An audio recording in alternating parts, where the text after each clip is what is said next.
So that's a bit more like it for Thomas Frank and Tottenham Hotspur. Creditable point away at St James's Park, as well as a comfortable 2-0 win against Brentford with some nice attacking football. So let's get into what's been a good week for Tottenham Hotspur and Thomas Frank. So before we get into this, the Brentford game, just want to touch a little bit on the Newcastle game. I still didn't think it was amazing, but in games like that, we've definitely gone up there and lost and played better. For example, last season, decent point. Um, I think there was a bit of a change up from the Brentford game to this Newcastle game.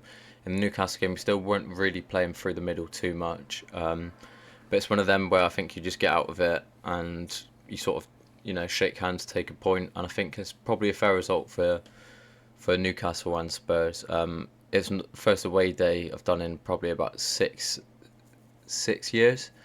But yeah, great time, great scenes in the away end for that last minute winner. I think you'll find that we actually drew that game, Luke. We didn't win that. And yeah, good for Thomas Frank. Gives us a bit of a building block going into this Brentford game where really if we didn't get anything at Newcastle, I think he would have been under serious pressure. But we did. So that's a positive. And now let's go back to today's action and look at Tottenham's 2-0 win over Brentford.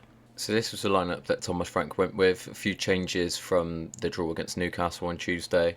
Romero coming back in. I think Spence comes in for Udogie, Gray coming in for Paulinho, and I think those were the three changes. I was glad to see Archie Gray get minutes in midfield because something I touched on a few times. I feel like he's sort of at that stage where you need to start sort of blooding him into the team and giving him a sort of route into the team, which is nice to see. He's obviously had his injury concerns. But yeah, overall with the lineup, I couldn't complain too much. I think this is what it was sort of showing with that Richarlison on the left, the sort of experiment which hasn't really worked too much. If I'm honest, sort of in game it was a bit more. If I can just so it's a bit more Richarlison through the middle, Mawani on the left. If we're splitting hairs, personally, I would have just preferred to maybe have Mawani through the middle and then either one of Tell or one of Wilson Odegaard on the left. But that's me splitting hairs, so let's get straight into the game. This is from the Fulham game last week where, as you can see, we created 0.86 XG. I'm not a huge fan of XG, if I'm honest. I think it tells part of the story in terms of chance creation, but there's also other variables which I think aren't factored into it. But I think generally, as a barometer, it's not a terrible insight into sort of getting a picture of how a team's performing, but it doesn't necessarily tell all of the story. So if you look, we conceded 0.86. Chalked up 0.86 last week and conceded 0.45. Obviously, you can see the two goals fairly early on from Fulham. You can see this one here was the Tete goal.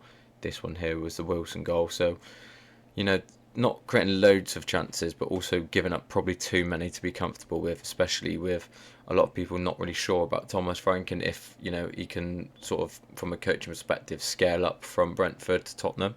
So let's look at this game today. 2.5 XG, already a lot better, more shots, more on target, less XG sort of conceded. And I think that's a really, really promising sign because it feels like now, today we've sort of seen a bit of a blueprint of what Spurs can be under Thomas Frank. We've seen glimpses of it against Copenhagen, but also in that game we were down to 10 men, Copenhagen were pushing forward, and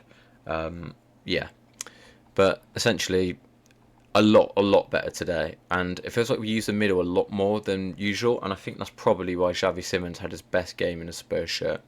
I really thought that Xavi Simons was just really good today and showed glimpses of why we'd pay that £60 million for him. And if we can play to his strengths more and he can put in the sort of performances that he's put in today, then I think maybe things might work out at Tottenham for Xavi Simons. So if you look back to last week and look at Xavi Simons' performance, yes, he didn't start, and admittedly it's a smaller sample size because I think he come on around 70th minute or so. This is him against Fulham. These red lines here indicate the unsuccessful passes, and the agreements highlight the successful passes.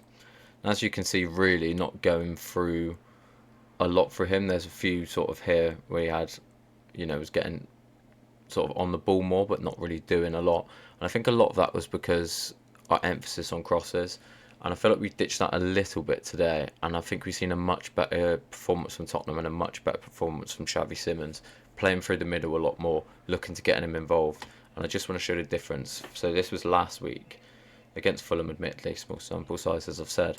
And then this is this week. If you look at all of these, it is just completely different.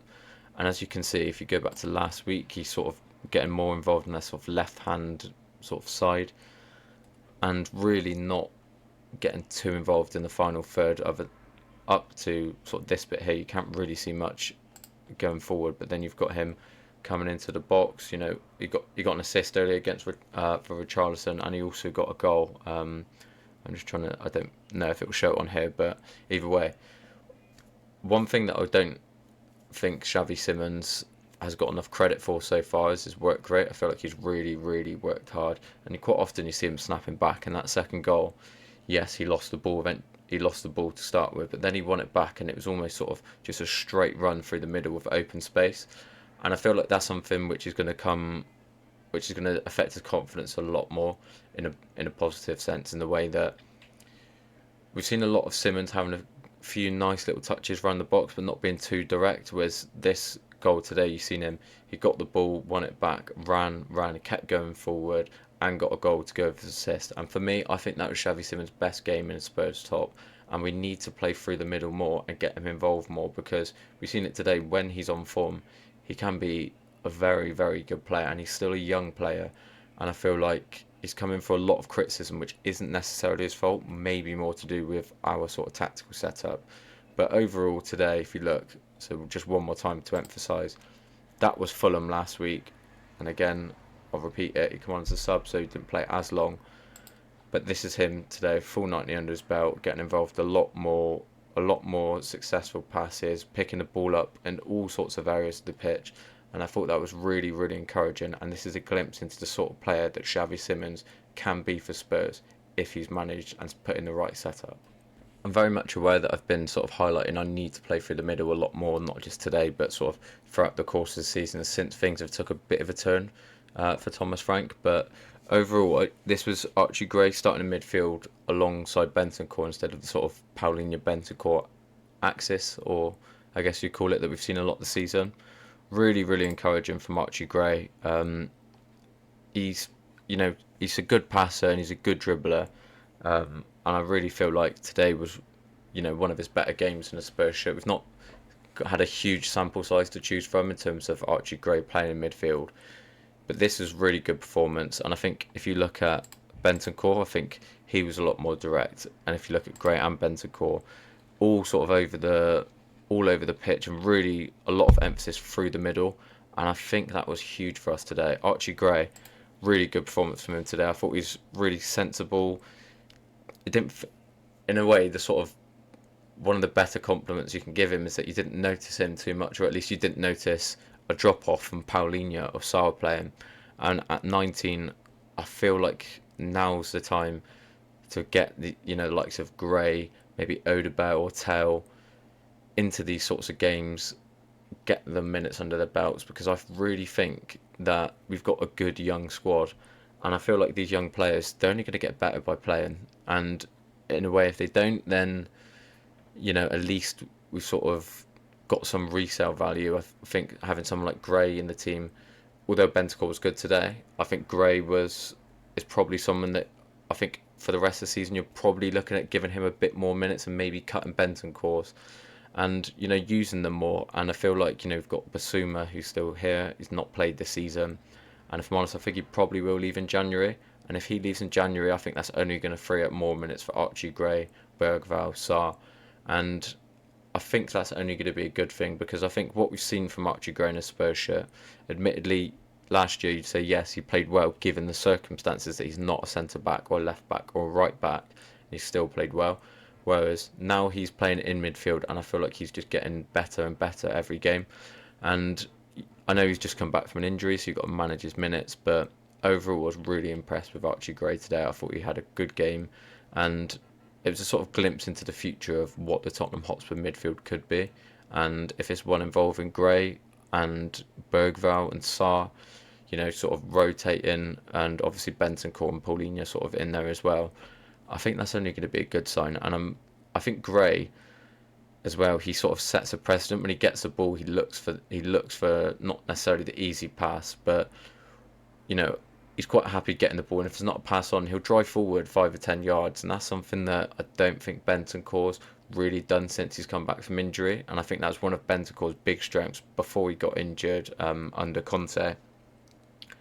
And I feel like, Gray, for someone as young as he is, he sort of got that, you know, youthful fearlessness, if that's even a saying. But I'm assuming that you probably know what I mean, in the way that he sort of, because he's not had the experiences of maybe, getting to 27 and sort of having negative experiences that can affect his character, because he just wants to go out and impress.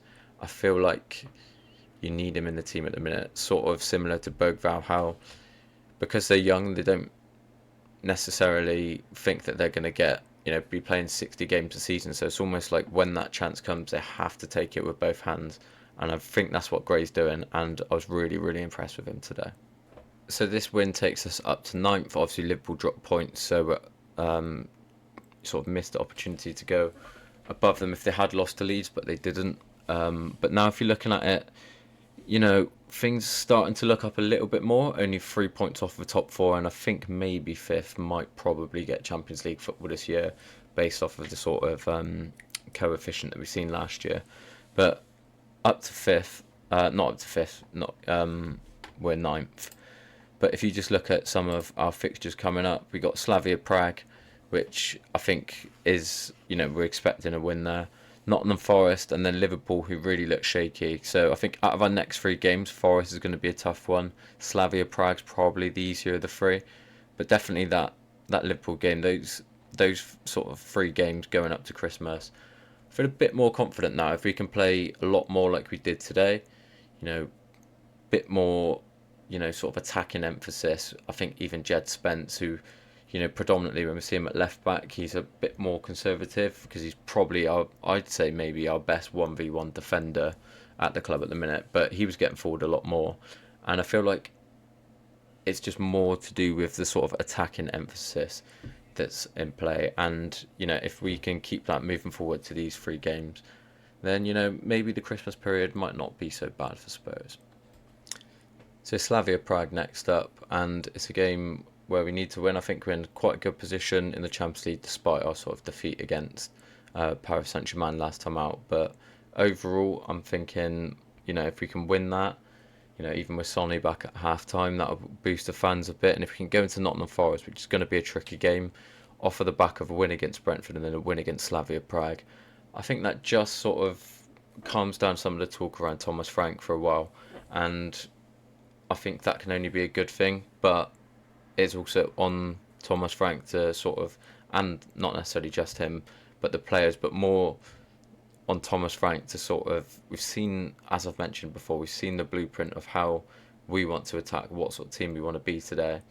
So if we can see a bit more performances like that and less of the sort of, performances against Arsenal, Chelsea and Fulham, then I think overall, we'll be in a better place. But there's a lot of football to be played between now and the end of the season. But I think if we can play more football like we did today, then I think it's only going to be a good thing.